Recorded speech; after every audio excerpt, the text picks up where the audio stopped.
విభూతి మహిమ అనంతమైన ఐశ్వర్యం అది సాక్షాత్తు వైకుంఠం. లోకకల్యాణం కోసం శ్రీమన్నారాయణుడు ఒక బ్రహ్మాండమైన విశ్వశాంతి మహోత్సవం ఏర్పాటు చేశారు. ఈ వేడుకకు ముక్కోటి దేవతలు, బ్రహ్మలోకం నుండి బ్రహ్మదేవుడు, సరస్వతీదేవి, కైలాసం నుండి శివపార్వతులు మరియు అష్టదిక్పాలకులు అందరూ ఆహ్వానించబడ్డారు. వైకుంఠం పండుగ వాతావరణంతో వెలిగిపోతోంది. లక్ష్మీదేవి ధగధగ మెరిసే బంగారు ఆభరణాలతో, నవరత్న హారాలతో కళ్ళు మిరుమిట్లు గొలిపేలా తయారయ్యింది. పక్కనే ఉన్న సరస్వతీదేవి ముత్యాల హారాలతో, వజ్రాల కిరీటంతో, జ్ఞానకాంతులతో మెరిసిపోతూ ఉంది. ఇంద్రుడి భార్య సచీదేవి, మిగిలిన దేవతా స్త్రీలందరూ తమ తమ ఐశ్వర్యాలకు తగ్గట్టుగా అత్యంత విలువైన నగలతో అలంకరించుకుని వచ్చారు. ఆ సమయంలో కైలాసం నుండి వచ్చిన జగన్మాత పార్వతీదేవి వారిని గమనించింది. అందరూ ఆభరణాలతో వెలిగిపోతుంటే తను మాత్రం చాలా నిరాడంబరంగా ఉన్నట్లు అనిపించింది. వెంటనే తన పక్కనే ఉన్న పరమేశ్వరుడివైపు తిరిగింది. నాథా, చూశారా, అక్కడ లక్ష్మీదేవి, సరస్వతీదేవి ఎంత గొప్ప ఆభరణాలు ధరించారో. ఈ వేడుకలో అందరూ నన్ను జగన్మాత అని పిలుస్తారు, కాని నాకు తగిన ఆభరణాలు లేకపోతే ఎలా?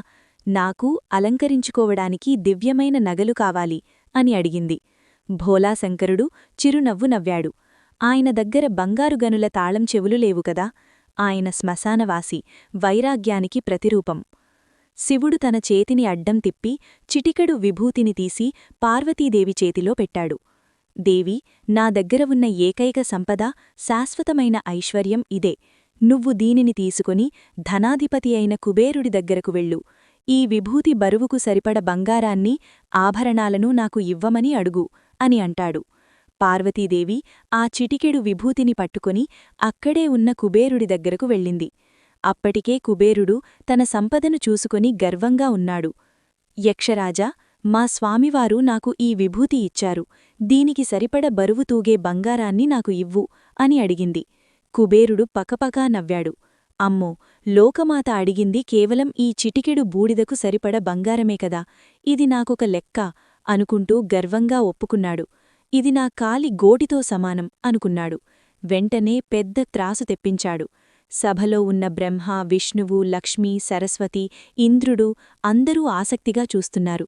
త్రాసులో ఒకవైపు పళ్లెంలో పార్వతీదేవి ఆ చిటికెడు విభూతిని ఉంచింది.